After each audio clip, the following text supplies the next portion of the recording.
the weather where you are? Wherever you are, it's the top of the hour, and we're coming on the air with, really nasty winter weather. It could bring historic snow across the Midwest. Millions facing alerts for heavy winds that are going way past the speed limit. In a minute, we'll take you right into the heart of the storm, and that is Minnesota. Plus, our team is just now learning that Alec Murdaugh's defense team is considering calling him to the stand to say he did not kill his wife and son. But is that a good idea?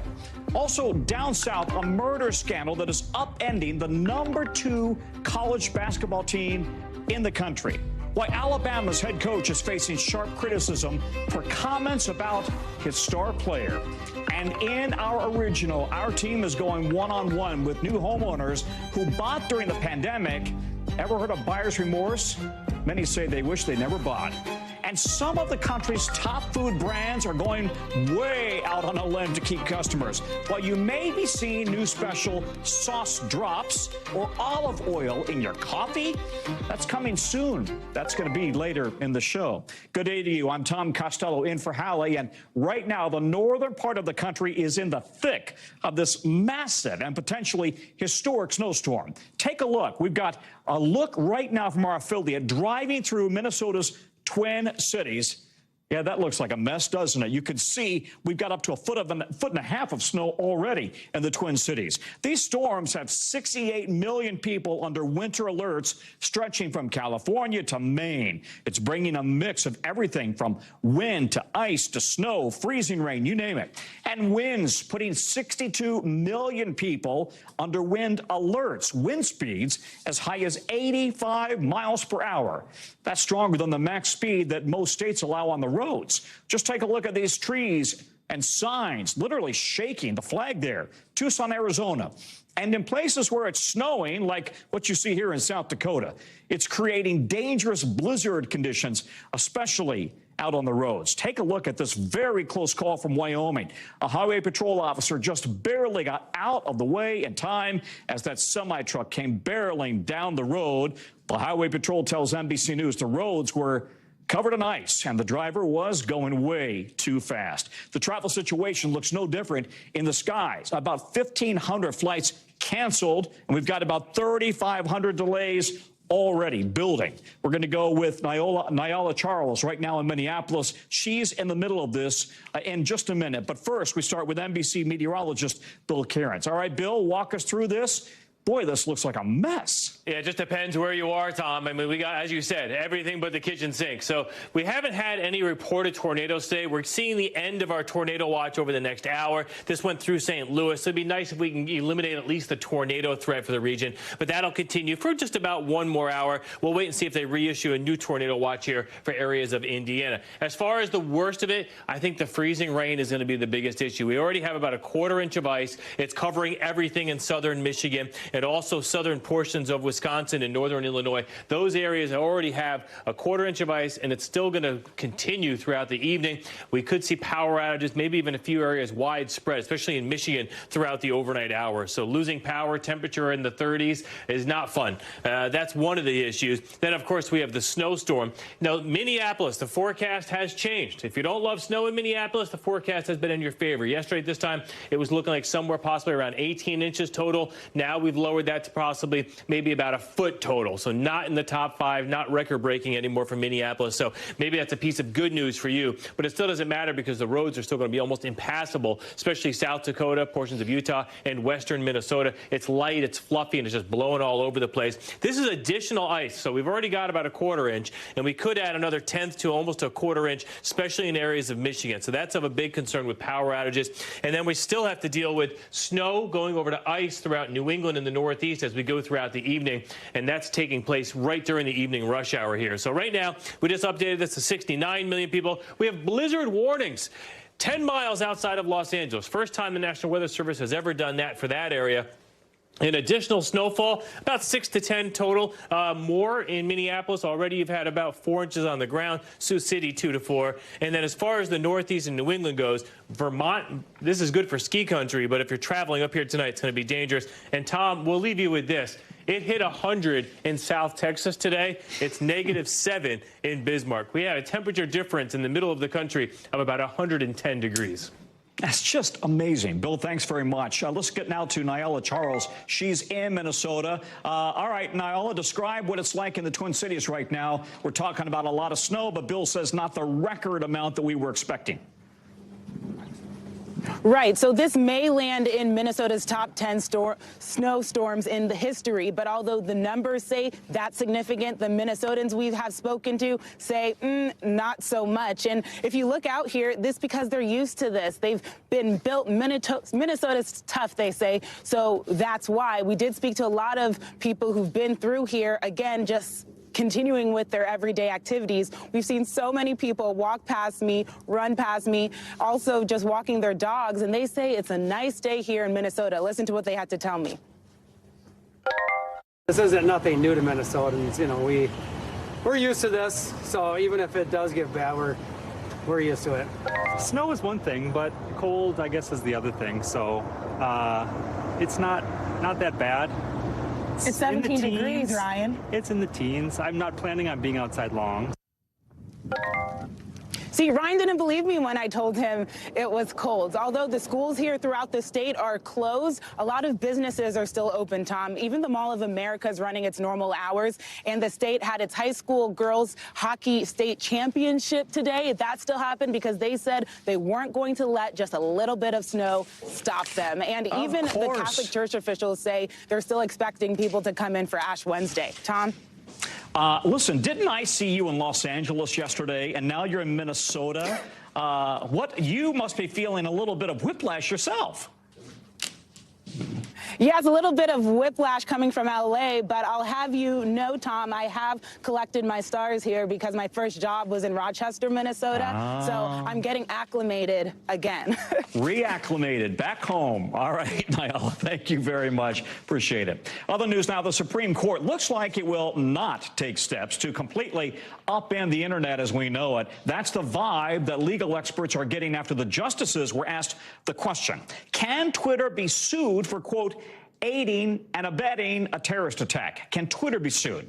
The case is connected to that 2017 killing of a Jordanian man in an ISIS attack on Istanbul.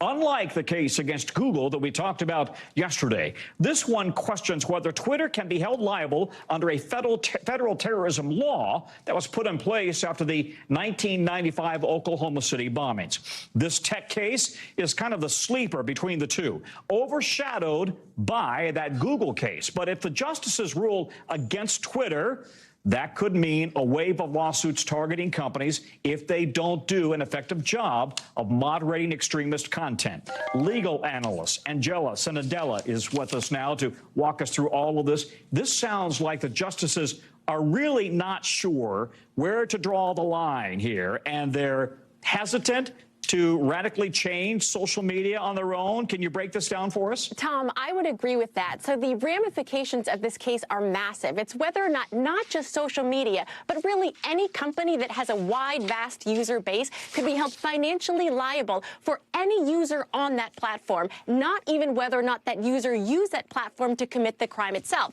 So that's the central question. Now, we heard the conservative justice today be very skeptical of this. We heard Clarence Thomas and also Neil Gorsuch really ask the question of whether or not just that person, supporting that one person versus supporting that person in the commitment of the act is really what the statute was meant. So here we have what Neil Gorsuch is saying.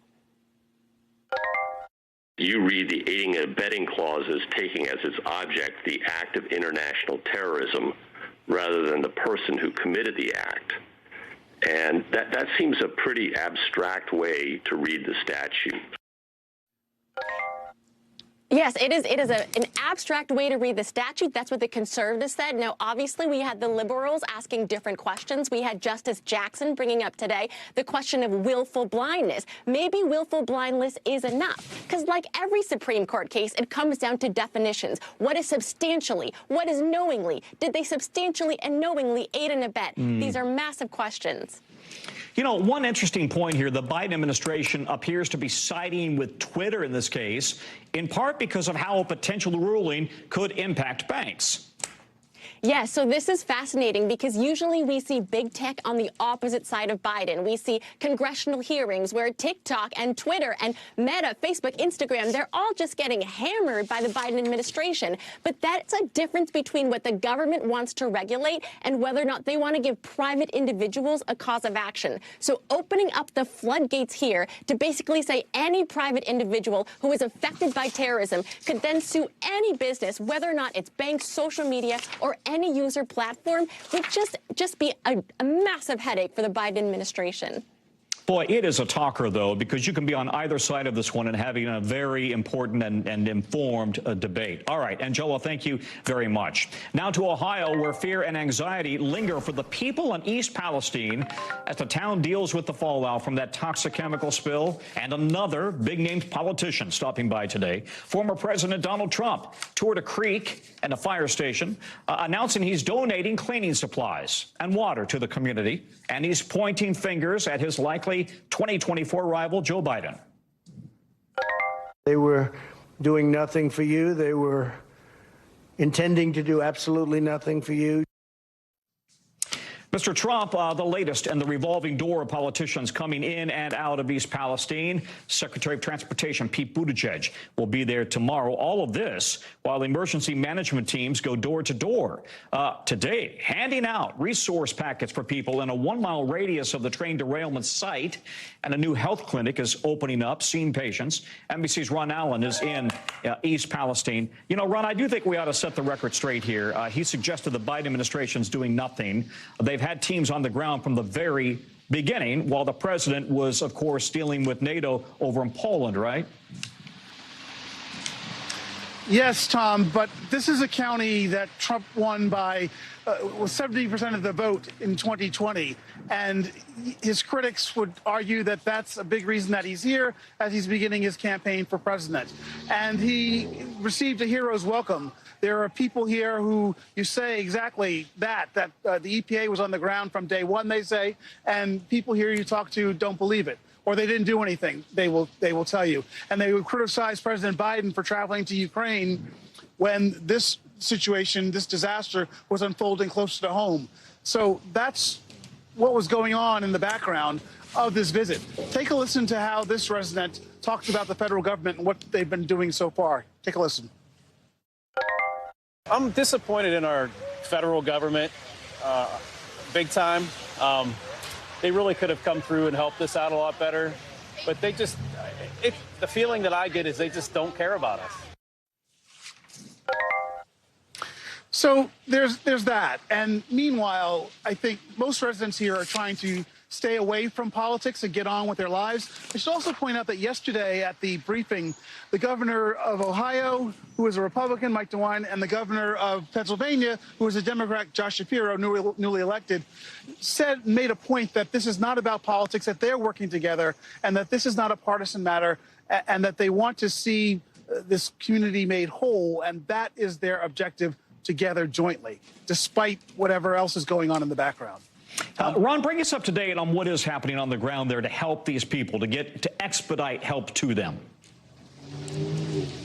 Well, you talked about giving packets of information out and the clinic opening. They're really trying to be as transparent and meet people where they are as much as possible. That clinic opened yesterday because people are still complaining about health issues. Today, they said they started doing more medical examinations of people, not just doing a survey. The packets of information are designed to give people phone numbers, resources if they need testing, if they need medical help, whatever. Because, again, they're trying to, and this is the federal government, there's the state government, there's the local county government. They're all trying to do what they can to try and help this community. And it's now we're almost 3 weeks from the derailment. Also contributing what they can, what they say is Norfolk Southern, the rail company, which of course is the big villain here for most people. So on the one hand, you have these high-profile visits, but on the other hand, you have people just trying to get on with their lives. And so there's that. And a lot of concern here about what happens when the politicians are no longer coming and the media isn't as interested. A lot of concern from people about how their lives will be then. Yeah. Ron, thank you very much. Ron Allen on the ground. The suspect in the Club Q massacre is in court today as a judge decides whether there is enough evidence to support hate crime charges. Over 3 days of preliminary hearings, the judge will hear testimony and review evidence describing the scene inside the LGBTQ plus nightclub before deciding if the bias-motivated charges should stick. Now, you'll remember the suspect is accused of entering the bar in Colorado Springs and opening fire, killing 5 and injuring nearly 24 more. In all, 323 charges. NBC's Maura Barrett is on the story for us. Maura, the hearing is about to make sure that prosecutors can move forward with the hate crime charges. What did we hear in court today along those lines? Well, there's been a lot of interesting, jarring information that we're learning here. I was on the ground in Colorado Springs back in November covering the aftermath. And at the time, there were a lot of rumors and speculation from patrons of the club who went every weekend saying that they might have seen the suspect there before. And that's now been confirmed because one of the detectives with the homicide unit that's working on the investigation said that according to the scanner ID data, basically when you go in to scan your ID and say you're above the age of 21 to enter the bar, shows that the suspect had been there at least 6 times prior to this shooting, and they had been there earlier that evening before leaving and then returning. They also examined cell phone data, which appears to show that the suspect downloaded an app that looks like they were trying to live stream something later that night. We've also learned that the suspect created a website where other admins told police that they often used language that was racist or homophobic slurs. And so when you're talking about those hate crimes, that's something that the prosecution is leaning heavily into. And we've also learned about some things that have been found inside the suspect's apartment that were quite surprising. They found parts of AR-style rifles that don't have any serial numbers, so they don't know how to do a background check on that. And they also found shooting targets, some of which were decorated with the rainbow flag. So these are all new things that we're learning just in the first day of this hearing, and it's expected to go on for several more days, Tom. We saw the video of the suspect there in his yellow prison garb, and we should remind the audience that he was beaten severely by some of the patrons inside the bar, and that's why he looks bloodied and kind of beat up in that situation. This is all preliminary, though. What's the talk on when and if this actually goes to trial?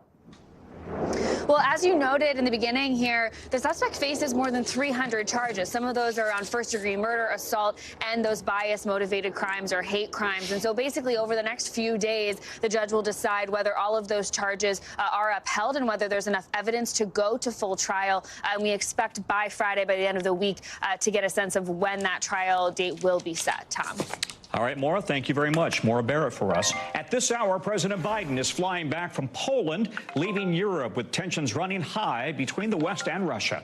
Now, the treaties that keep the world's biggest nuclear powers at bay, they're on pause right now after Russian President Putin said he would suspend his country's participation in the deal. President Biden critical of Putin's move earlier today during a meeting in Poland with leaders of the so-called Bucharest Nine. Any reaction to Putin saying he's pulling out a restart?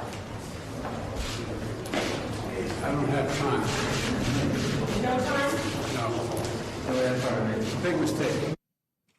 It's worth remembering that Putin and his deputies have hinted strongly that they could use nuclear weapons on the battlefield in Ukraine. Russia's former president and prime minister and current Kremlin official, Dmitry Medvedev, writes on Telegram, quote, if the U.S. wants to defeat Russia, we have the right to defend ourselves with any weapon, including a nuclear kind. NBC's Kristen Welker remains on the ground in Warsaw. That was Kristen, I believe, yelling at the president. So, Kristen, the president went to Ukraine to signal really continued support for the war effort, and now Russia is rattling the nuclear saber. Was the White House expecting that kind of a threat? Well, look, Tom, first I have to give credit to my colleague, Nancy Cordes. She was in the pool today. Okay. Our voices do sound a lot alike, but she was the one shouting at the president today, and she did a great job and got that soundbite. But look, the White House is always prepared for saber rattling by Russia.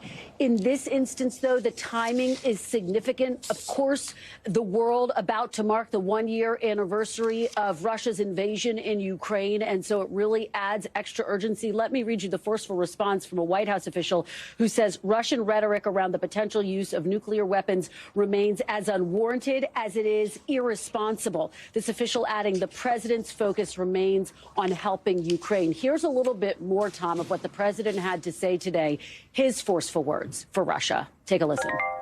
I said, you keep asking for the Finlandization of NATO. You're going to get the NATOization of Finland. Well, it happened.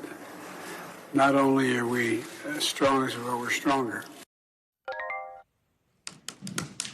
Tom, the president's point there is basically saying that NATO has only gotten stronger since Russia's war in Ukraine and invasion of Ukraine began. And I just want to say one point about the Bucharest Nine. Those were high-stakes talks today. The president meeting with key allies in Eastern Europe. They have a personal stake in this because of the geography, because they feel threatened by Putin's aggression. So the president's message to them today, Tom, is that the United States will continue to stand with them, that a threat or an attack against one NATO country is an attack against all. Really high-stakes talks here with a lot at stake, Tom. A reminder, it's Ash Wednesday, so you saw the ashes on the president's forehead. With the New START treaty suspended, are we looking at a new arms race between the U.S. and Russia?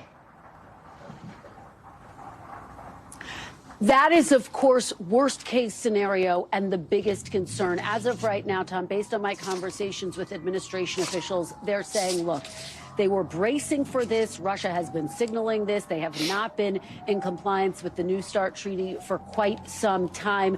And they say it could have been worse. You could have seen Putin pull out altogether. Having said that, there are some real concerns because this will mean potentially decreased inspections. This will likely lead to less communication. And Tom, the big question is, how does this conflict end if there are no diplomatic talks, if diplomacy is slowly dying? That is the big concern here, and that this move is just yet another escalation by Russia at this really critical moment, Tom. And Putin seems completely backed in a corner and adamant to just continue pushing this forward. Kristen, thank you. And Nancy Cordes, our colleague and competitor, thank you for the question. All right. Coming up, we've got some major news out of Alec Murdaugh's double murder trial. What NBC is learning about whether the disregard, the disgraced attorney, plans to take the stand. That's coming up next. Plus, the man convicted of killing rapper Nipsey Hussle has been sentenced. We'll have the details coming up in the 5 Things.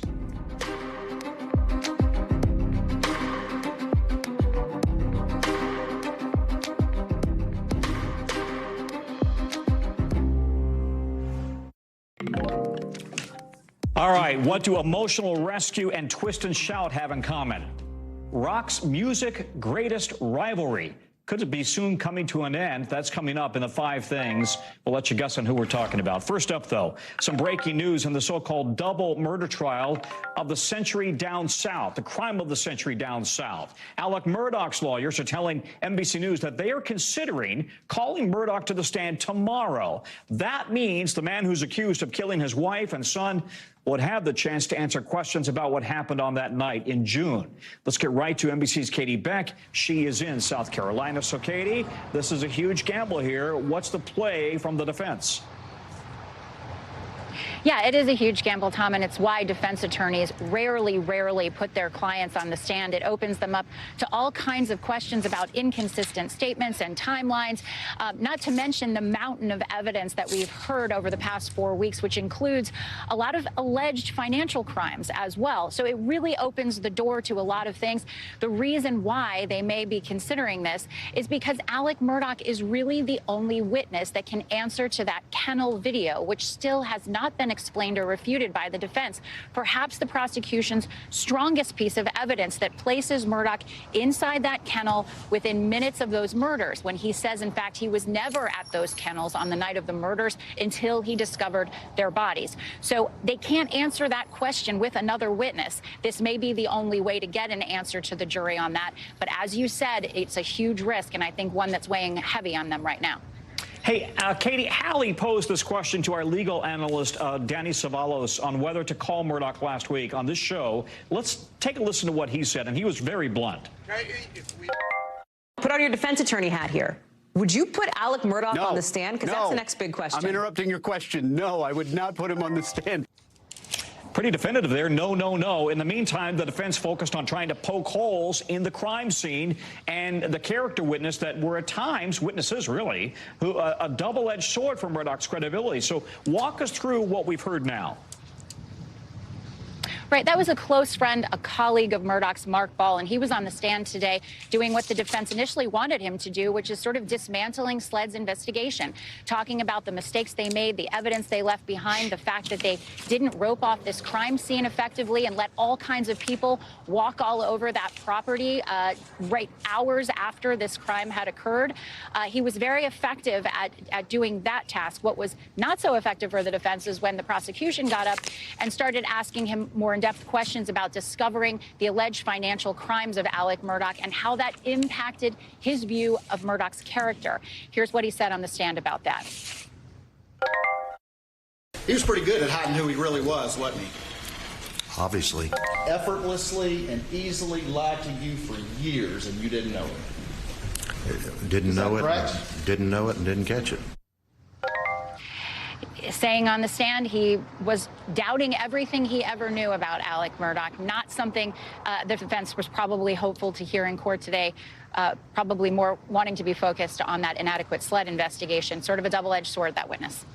Yeah, sounds like it. Katie, thank you. Katie Beck. Let's get you over now to the 5 things our team thinks you should probably know about tonight. Number 1, the man convicted of murdering rapper Nipsey Hussle, sentenced to 60 years to life in prison today. Eric Holder Jr. was convicted of first-degree murder after he shot the rapper at least 10 times, also injuring 2 bystanders. Hussle had just been nominated for a Grammy for Best Rap Album of the time, at the time of his death in 2019. He was 33.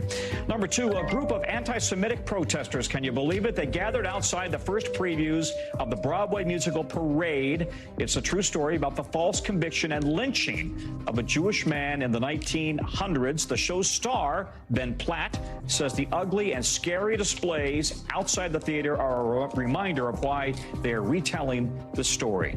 Number 3, a renowned science fiction magazine has been forced to stop accepting submissions. Listen to this. After a massive influx of stories written by AI, artificial intelligence. The editor of Clark's World said he had to ban about 500 writers for submitting machine-generated content just in February alone.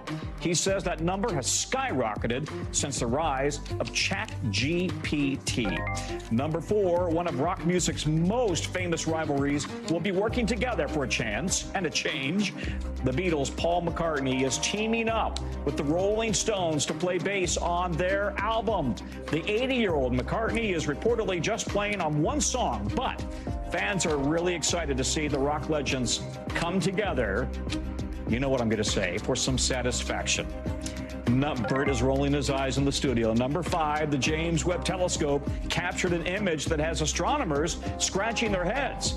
What you're looking at is a cluster of 6 massive galaxies created relatively soon after the Big Bang. The only thing is they are so much bigger and so much more mature than anything else from that era. And while still not confirmed, the discovery is already upending theories about the origin of this massive universe we are all a part of. When we come back, a bunch of companies in Britain are trying something a little new and different. What they found, it's being called the world's largest trial of a 4-day work week. Maybe coming to your company. Next, plus a potential 2024 Republican presidential candidate making a stop in a key state today. We'll take you there live when we come back.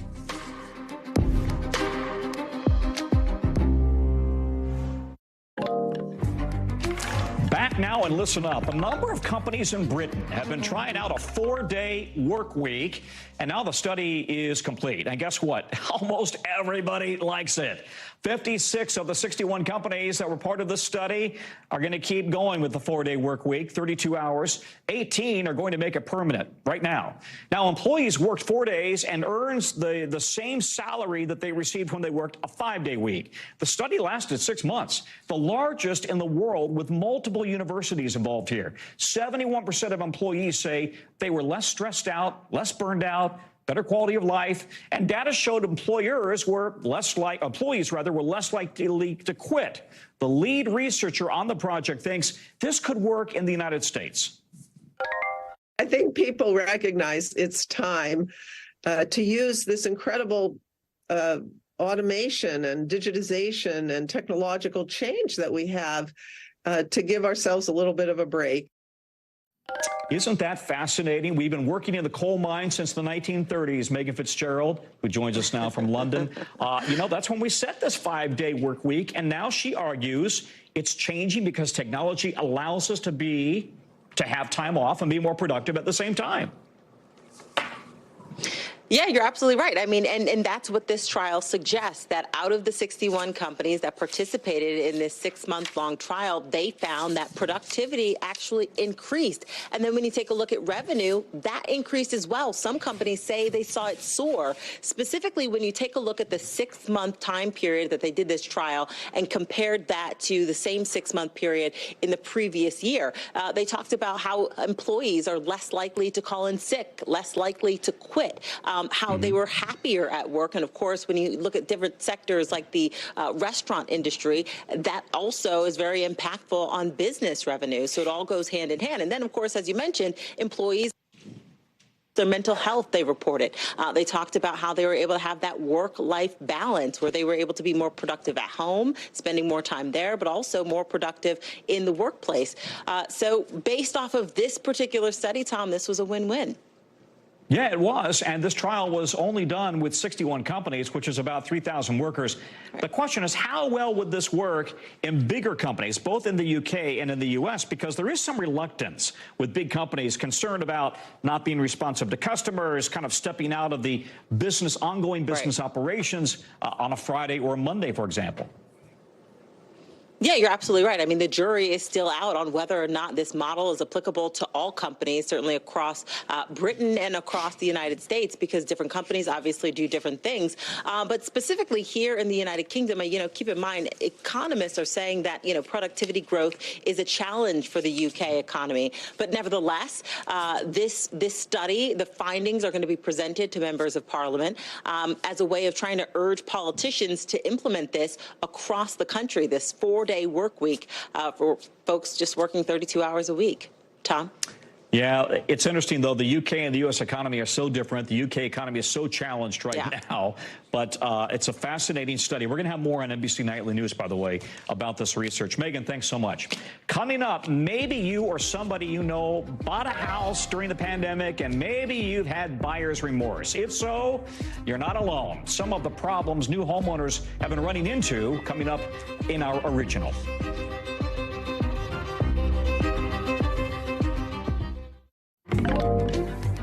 The 2024 GOP primaries are off to the races, with hopefuls, both official and not, making trips to key states today. South Carolina Republican Senator Tim Scott is in Iowa, laying out his vision for the country.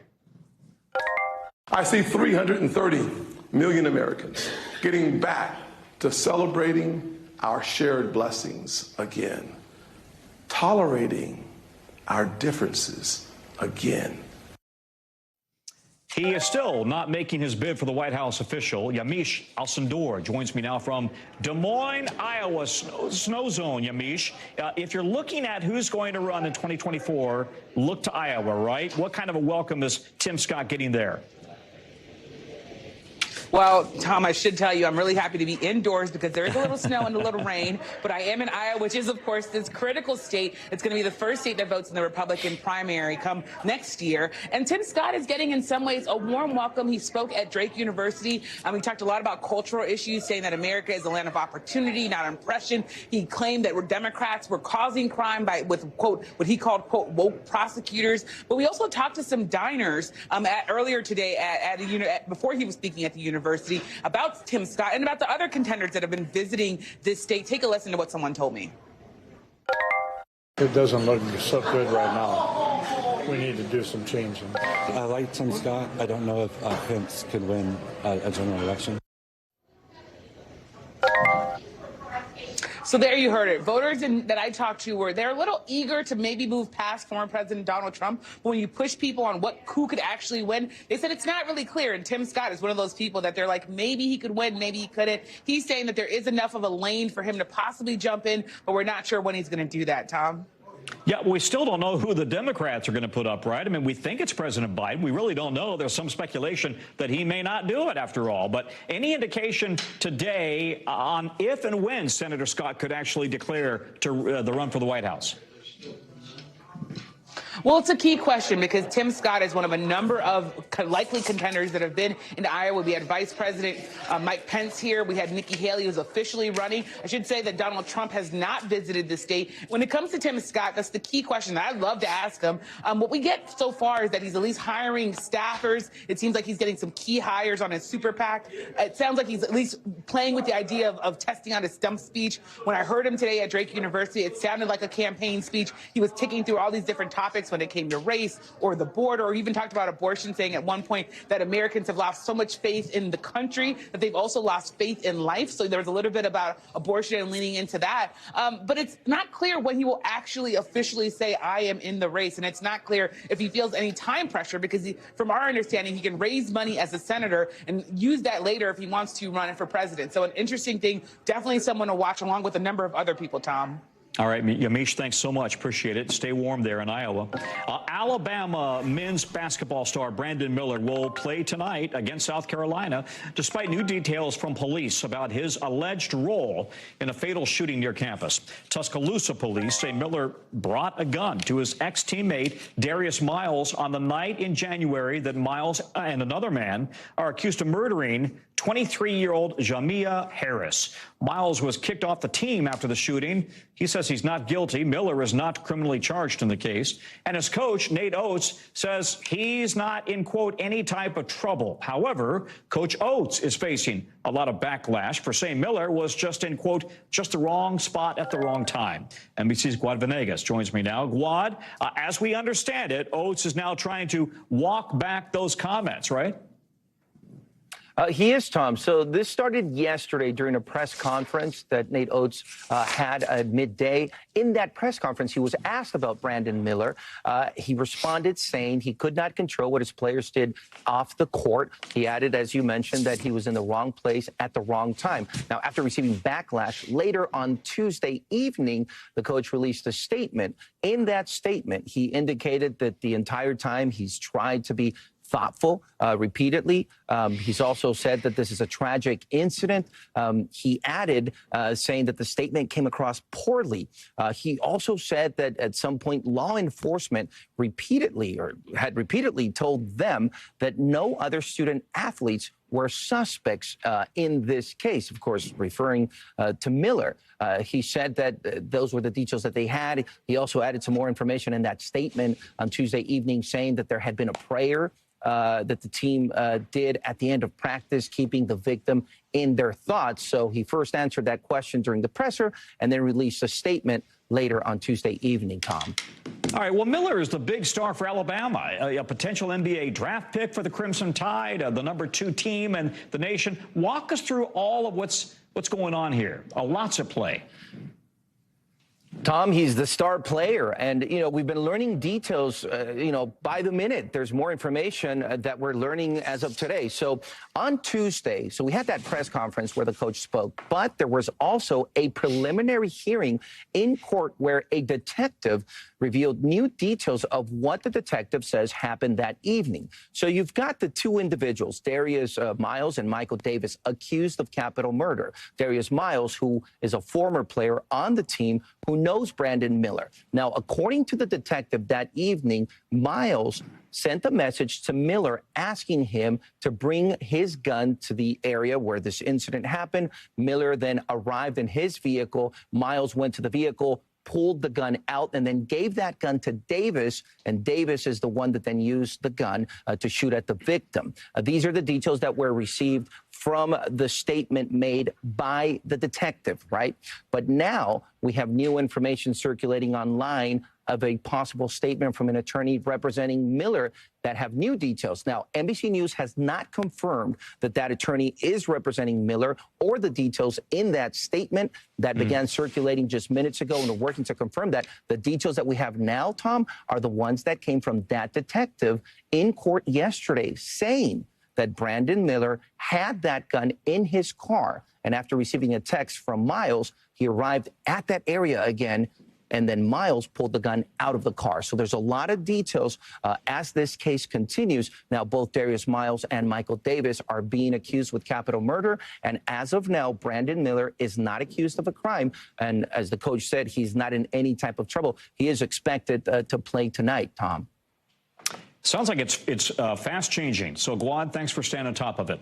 All right, now we want to bring you to the original with in-depth reporting on a topic that we've been watching. Existing home sales slipped almost 1% last month, down from December to January, and over the last year, down nearly 37%, that according to new data.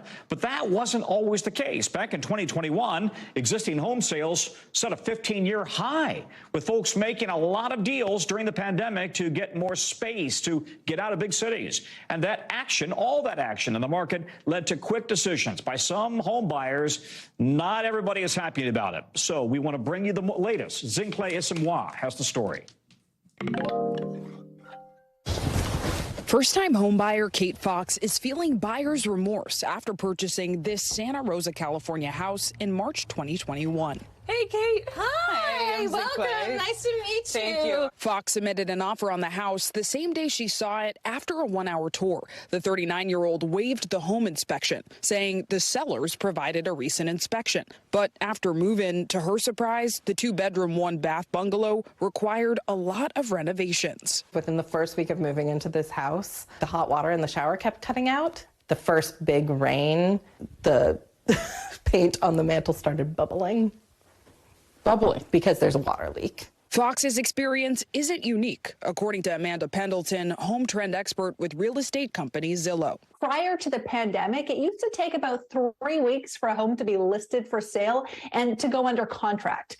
During the pandemic, that was happening in 7 days nationwide. In June 2020, nearly 20% of successful home offers waived the inspection contingency, according to real estate brokerage Redfin, compared to just 13% a year earlier, pre-pandemic. For Fox, that came at a cost. I had not budgeted to spend $10,000 in the first year after spending $630,000 to buy the house. About 3 out of 4 recent home buyers had regrets, according to a 2022 Zillow report. And about 1/3 regret getting a home that required more maintenance or work than expected. At the peak of the pandemic housing market, inventory was down 45% compared to pre-pandemic levels. So there weren't a lot of homes to choose from. It all came as millennials, America's largest generation, reached prime home buying ages, according to Goldman Sachs. Plus, mortgage rates hit a record low, according to the St. Louis Federal Reserve Bank. And the spike in remote work also may have fueled demand. The high competition, the rising prices,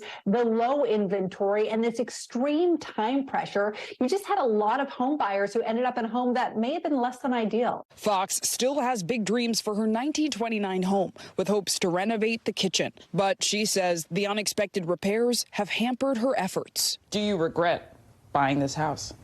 I regret feeling the pressure of having to buy the house, and then also I regret not knowing what I didn't know. Fox still committed to make her new house a home.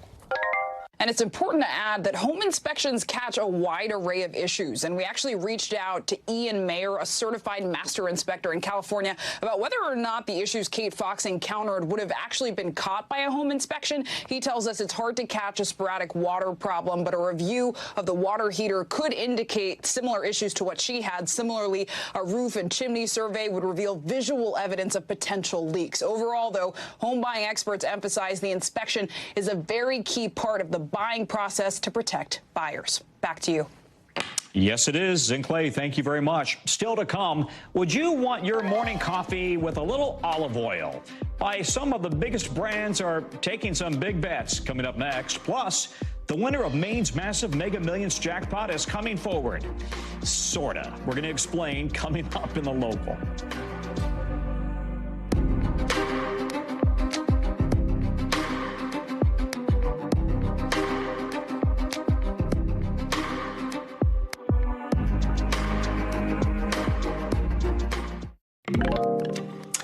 Our job is to cover hundreds of stories each day, and because you nor I could possibly read, watch, or listen to every single one of them, our bureaus have done it for us. And here's what they tell us is going down in their regions. It's a segment we like to call The Local. From our Western Bureau, the man accused of shooting and killing a Catholic bishop in Los Angeles has been charged with 1 count of murder.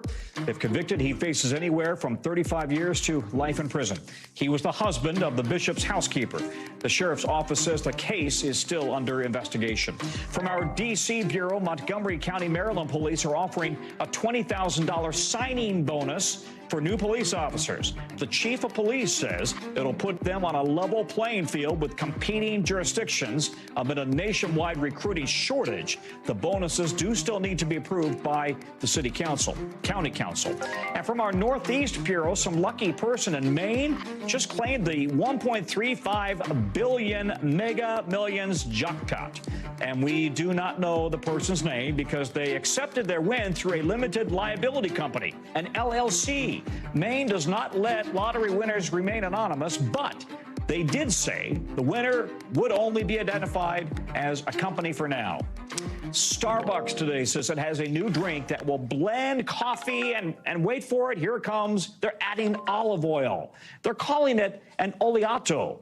And they're rolling it out in where else? California this spring with an oat milk latte and iced espresso and a cold brew offering. Now, the move comes after Heinz said it's teaming up with what it calls influential fried chicken partners, wonder who that could be, to release a line of limited edition Heinz sauce drops. They're not alone. Food companies have been struggling with inflation and supply chain issues, causing profit margins to shrink, of course. So some companies are responding by launching new products and partnerships that they hope will bring more customers in and let them keep hiking prices on all of us. Let's bring in NBC News business and data reporter Brian Chung. Buddy, olive oil and coffee, I mean, does this really mix? And why are we seeing these brands branch out into new territories right now? Well, it probably doesn't literally mix because the oil will probably end up rising. But, I mean, look, it's a drink that I might try for what it's worth. This is just one way that Starbucks is trying to pull in more buyers in this tough inflationary environment where a lot of shoppers are trying to rein in the amount of spending that they have, hence one reason why Starbucks wants to send these drinks out. They want to kind of lean into the customization, if you will, of a lot of these types of beverages to get people to pay $5 or $6 for a drink. And this is coming alongside another trend, as you mentioned, Tom, which is customization and also partnerships. We're seeing from the likes of Heinz, for example, these new types of sauces. They want to partner with these fried chicken companies. They haven't said which one. You might imagine there's one prominent one, but ultimately they want to use this to try to test new types of sauces and whether or not they can actually end up going to market in full. If they do well, for example, in some of these drops is what they're calling it, they might try to unveil it en masse after that. All right, well, we talked about Starbucks and Heinz. What other innovations are we talking about? Are you hearing about that we could see soon? Yeah, well, there was a big conference down in Florida from a lot of these consumer packaged brands, and one of them is Conagra, and they had a number of new unveiling lines that they hope to kind of use this innovation for. And one example, and these are a little bit ridiculous, there's a Dolly Parton Duncan Heinz cake, maybe for people named Jolene. There's a Swiss Miss Keto keto line that they hope will kind of entice low-carb fans. There's also a Wendy's chili in a can for those that can't make the trip out to the fast food restaurant. And then lastly, Orville Redenbacher seasoning. They have a Cinnabon flavor for those that just really like that sweet taste that they associate with going to the mall. These are all types of things, again, that companies are trying to do to get around inflation. If they can't get people to buy at a cheaper price, maybe you bring them in at the high price with some of these gimmicks. All right. Well, listen, people may not know you are a big sneakerhead. That you have, I don't know how many shoes, how many sneakers you have. 30 or so. What can we 30 or so? Okay. So we're also talking about, right, buying limited edition shoes. What can we expect from these Hindsight drops, and then your passion as well. Your fashion passion. Well, again, these drops are limited in nature. They only do them for a certain amount of time, just like sneakers, for example. But look, we saw something very similar with McDonald's in 2017. They released a Sichuan sauce, which is kind of in conjunction with Rick and Morty, a very popular show at the time. They were selling for about $15,000 on eBay. So there is a resale market for that. There is indeed. Brian Chung, thank you. That's a wrap for this hour. We're going to have more here tomorrow, same time, same place. The news continues right now. Thanks for watching our YouTube channel. Follow today's top stories and breaking news by downloading the NBC News app.